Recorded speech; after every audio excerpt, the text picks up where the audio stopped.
What is going on? This is Rizwan from AnimeSecrets.org, and I'm here to talk to you guys about some changes that have been happening to Pokemon Go's raid system yet again. I know, I feel like I'm making one of these videos every week or every 2 weeks at this point.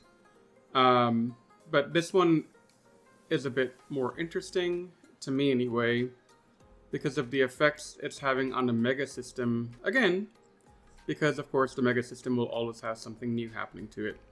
So, as you might have seen last weekend, I posted a Shadow Raikou solo.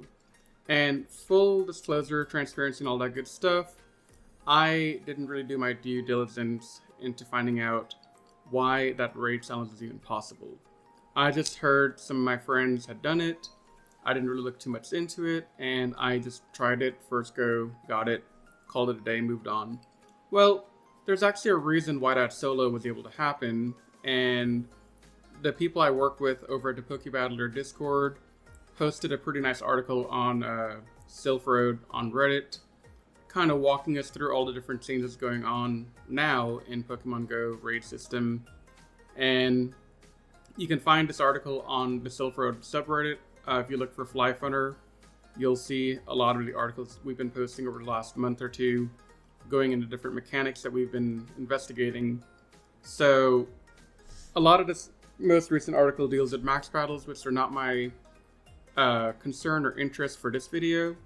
But I did want to scroll down to the Mystery 1.3 and 1.1 multiplier solved section and kind of walk through that, because this is where you're going to understand better what exactly is going on and why is it that we can solo things like Shadow Raikou, Shadow Entei, and Zamazenta. So for this video, we're going to be looking at the Zamazenta solo I did to test out that, yeah, you can solo it, and why it shouldn't be possible, and also why is it possible, and we'll also see my video after me doing my run for it. So let's get into it. Alright, so first things first, let's take a look at the Pokebattler Sim page for the counters against Zamazenta and Windy. And I'm going to be checking it against Metal Claw in close combat, because that is what my solo video, the later part of this video, will be based off of. So the first thing to kind of notice, if you've never really looked at Pokebattler before, a couple of things to kind of keep in mind and probably understand is the time to win and the deaths per Pokemon to win in that time. So at the bottom of each Pokemon image, you're going to see a time to win.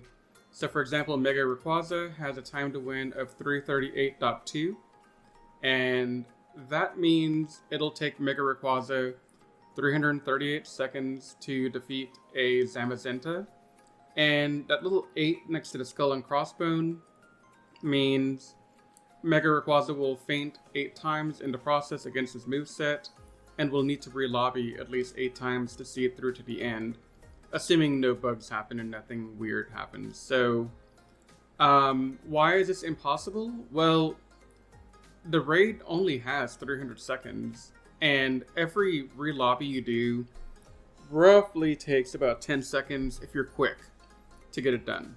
So, the math isn't going to math here. You're going to be looking at like a closer to 400 second raid if you had unlimited time to get it done with just Mega Rayquaza. But we have proof that you don't need that. So let's take a look at the Pokebattler Research Group's post on Silph and kind of break down what exactly we found out and why is it that we can, in fact, solo Zamazenta now. So on screen, we have the part of the article I'm referencing for this video, the Mystery 1.3 and 1.1 multiplier solved ? So as a quick refresher, when you have a Mega or Primal in a party, previously that would provide a 1.3 boost modifier for any stab moves and a 1.1 if there is no stab. That's been standard fare from the beginning of the introduction of Megas and Primal. Now the difference is when we have a Pokemon that has previously been Mega at some point, it will incorrectly be identified as a Mega Pokemon, even if it's not Mega right now, and provide a boost to itself, which has never happened before. You don't normally get a Pokemon boosting itself with a Mega Boost. It will boost the other trainer's party, but not its own. So, for example, an Aggron that has previously been Mega to Mega Aggron will boost its own moves against a raid boss. However, the more interesting thing is the typings boosted by Aggron in this scenario will be Rock and Steel, despite Mega Aggron being a pure Steel type, meaning we're using Mega Aggron's base typings for the boosting, and it'll boost its own Rock and Steel moves. Now, previously, like I said, Mega's only boosted other trainer parties, and you had to have a friend or somebody else in the raid party who would bring a Mega to boost you. So this is a very broken mechanism right now, unless it's something that we're just going to expect to be normal. But even more interestingly, primal capable Pokemon that have previously been primal evolved will also boost themselves in addition to providing the full boost to its own party, meaning your Primal Groudon is boosting itself by 1.3 for stab, which is why the Raikou raid last weekend was possible. Furthermore, if you mix the party with a Primal that was previously evolved with a Pokemon that previously was Mega like Primal Groudon and Mega Garchomp, then the boost will stack for Mega Garchomp, giving a boost of 1.69 for the ground moves and a 1.43 for the dragon moves and a 1.3 for the fire moves. This is really broken, and it's a real good reason for why the solos have been happening over the last couple of weeks now.